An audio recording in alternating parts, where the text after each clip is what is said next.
The videos are jolting. Wrong-way drivers putting lives at risk, and then Utah police steering into them. And I just went, bam. Yeah, crazy. The troopers, deputies, officers, called heroic. For the most part, those have been successful in not having a lot of injuries. But unlike other tactics, these haven't been tested elsewhere. One Utah driver has died, and policing experts wonder if it's creating more risk than it's preventing. My God, some officers done this twice? I'm Fox 13 investigative reporter Nate Carlisle. We asked, who are these wrong-way drivers, and is crashing into them the safest option? We'll copy northbound and southbound lanes. We start this story with car crashes and a spreadsheet.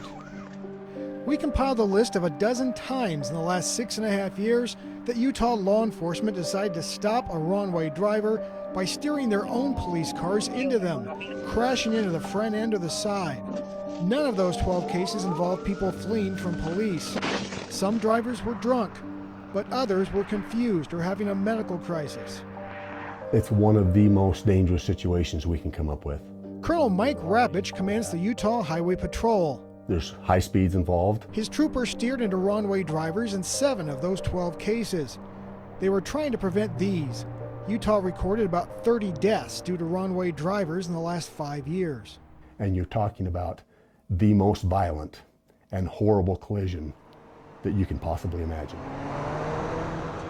We didn't identify that there were really any training out there, so we did that. We actually dug in with our training division, and they developed a training curriculum that we call the wrong-way driver intercept technique. When troopers are notified of a wrong-way driver, the training calls for them to close the freeway on-ramps so no more cars can enter, and to stop traffic from traveling toward the errant driver.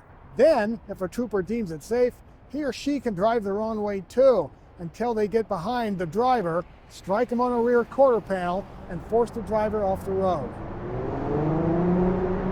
But all that requires time and manpower. So, if a trooper doesn't think the safer options are feasible, he or she is authorized to just steer into the oncoming car.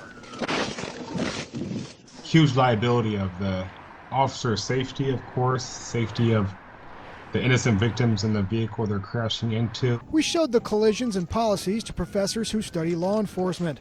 Angelo Brown at Arkansas State University and John Gross at the University of Wisconsin. This tactic, I've never heard of a department saying we're going to ram vehicles going in the wrong direction, like period, as a policy. Usually all of the policies talk about evaluating multiple factors, using a reasonable amount of force. You know, are there occupants in the vehicle? Do you know who the driver is? Do you know if they're intoxicated? Giving someone pretty much death penalty for a chase is sometimes problematic, and it has cost U.S. taxpayers, because that's who pretty much pays these lawsuits. We found no lawsuits filed after any of the 12 collisions. The only death was in December. A state trooper steered into and killed Natalie Munchkasang. She was driving south in a northbound lane of Interstate 15 in Orem. Munchkasang, a mother of 3, had been at bars earlier in the day. She appeared intoxicated, according to a search warrant. Munchkasang also had a friend in the car. When reached by phone, that friend declined an interview. She said she'd suffered a broken leg and a brain injury in the crash. A search warrant says the trooper also suffered a broken leg. In all, 7 of the 12 drivers we told you about were drunk. The 5 who weren't intoxicated either had physical or mental health problems that contributed, or they made a mistake, like this July crash with a Summit County deputy in Park City. The wrong-way driver was having a diabetic episode. Now there's like a crash car in the middle of the highway. It causes public safety hazard. Driving the wrong way, if you're sober and don't hit anybody, is a misdemeanor offense in Utah.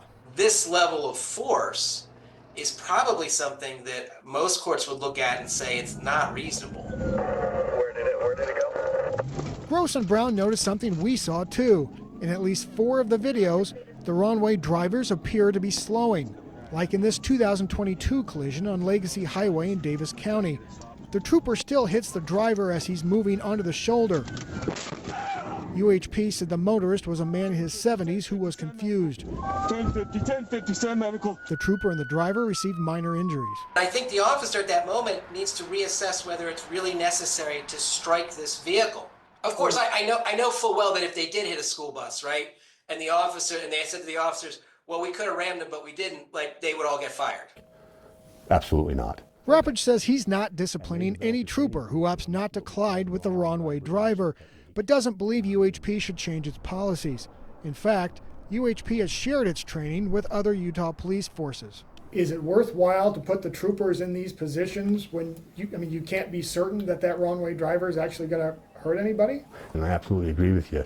It is putting them in great danger, but the danger to everyone on that freeway, because at least the trooper's aware of what they're trying to deal with. There's thousands of police forces in this country.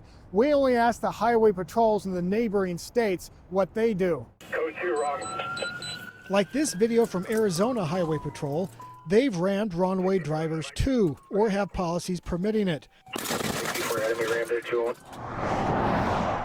The Idaho State Police told us they'd be interested in the Utah Highway Patrol training and asked us who to contact there. Monday night on Fox 13 News at 9, we'll talk to a Utah police officer who has steered into 2 wrong-way drivers. For now, in Salt Lake City, Nate Carlisle, Fox 13 News, Utah.